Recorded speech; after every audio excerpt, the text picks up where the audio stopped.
بسم اللہ الرحمن الرحیم۔ السلام علیکم۔ آپ یوٹیوب چینل دیکھ رہے ہیں اور میں ہوں کاشف کھکا۔ ایک عورت کہتی ہیں کہ میرا خامد کسی وجہ سے لمبی مدت کے لیے غائب ہو گیا۔ میرے پاس ایک چھوٹی سی بچی تھی اور میرا ضعیف باپ بھی میرے پاس رہتا تھا۔ میرے گھر میں بہت مفلسی تھی۔ اگر صبح کھاتے تو رات کو بھوکا سونا پڑتا، اور اگر رات کو کھاتے تو صبح کچھ نہ ملتا، اور کبھی کبھی تو فاقے کرنا پڑ جاتے تھے۔ صبر کے ساتھ ہم ہر حال میں اللہ کا شکر ادا کرتے تھے۔ ایک رات دکھ اور افلاس نے ہمارا وہ امتحان لیا کہ اس سے پہلے کبھی نہیں لیا۔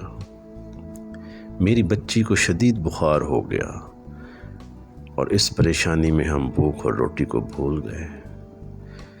ایسی بے کسی اور لاچاری کبھی نہیں دیکھی تھی۔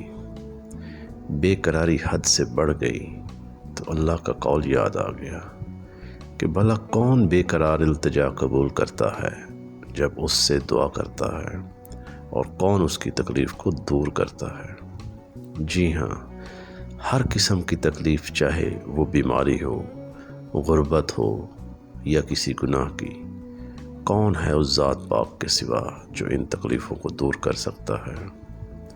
یہ سوچ کر میں اٹھی، وضو کیا اور واپس آ کر بچی کے ماتھے پر پانی سے بھگو کر پٹی رکھ دی اور اللہ کے حضور نماز کی ادائیگی شروع کر دی۔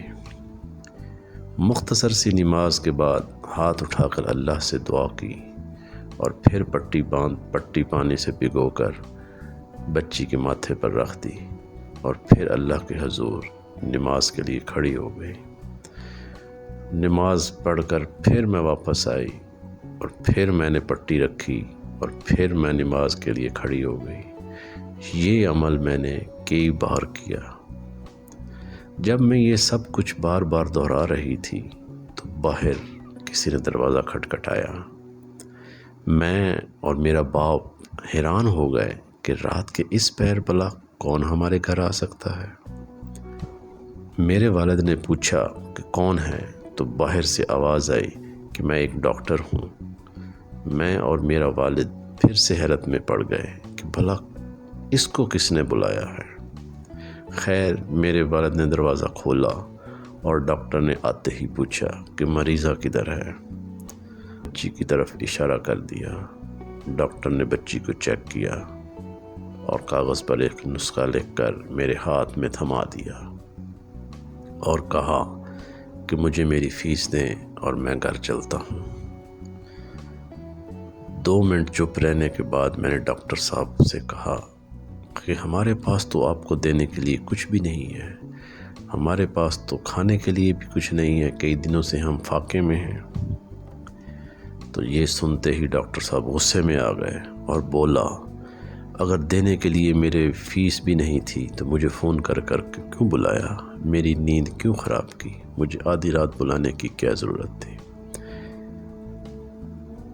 میں سمجھی کہ ڈاکٹر صاحب غلطی سے ہمارے گھر آ گئے ہیں، تو میں نے ڈاکٹر صاحب سے کہا کہ ہم نے آپ کو نہیں بلایا، بلکہ ہمارے پاس تو فون بھی نہیں ہے۔ خیر، ڈاکٹر صاحب نے مجھ سے کہا کہ یہ گھر فلاں شخص کا نہیں ہے۔ میں نے جواب دیا کہ نہیں، یہ فلاں شخص کا گھر نہیں ہے، بلکہ وہ ہمارا ہمسایہ ہے۔ یہ سن کر ڈاکٹر خاموش ہو گیا اور ہمارے گھر سے نکل کر ہمسائے کے گھر چلا گیا، اور ہم شرمندگی سے خاموش بیٹھے رہے۔ تھوڑی دیر گزری تھی کہ ڈاکٹر پھر ہمارے گھر آ گیا، آنکھوں میں آنسو اور روتی ہوئی آواز میں بولا، اللہ کی قسم میں اس وقت تک گھر نہیں جاؤں گا جب تک میں تمہارا پورا قصہ نہ سن لوں۔ تو میں نے ڈاکٹر صاحب کو اپنا سارا قصہ سنایا اور ڈاکٹر صاحب چپ کر کے وہاں سے چلے گئے۔ تھوڑی ہی دیر کے بعد ڈاکٹر صاحب آئے اور ان کے ہاتھ میں رات کا کھانا، بچی کی دوائیاں اور گھر کا چند ضروری سامان تھا۔ ڈاکٹر صاحب نے کہا کہ یہ سارا سامان آپ کے لیے ہے اور یہ چند روپے ہیں، اور یہ روپے ہر مہینے آپ کے پاس پہنچتے رہیں گے جب تک اللہ نے چاہا۔ میرے بھائیوں اور دوستو، یہ ہوتا ہے اللہ پر بھروسہ کرنے کا نتیجہ۔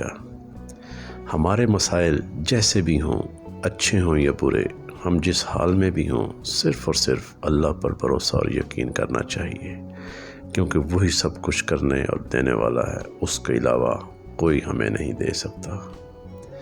مزید اچھی اور اسلامی ویڈیوز دیکھنے کے لیے ہمارا چینل سبسکرائب کریں۔ اللہ آپ کو جزا دے گا۔ مجھے اپنی دعا میں یاد رکھیے۔ اللہ حافظ۔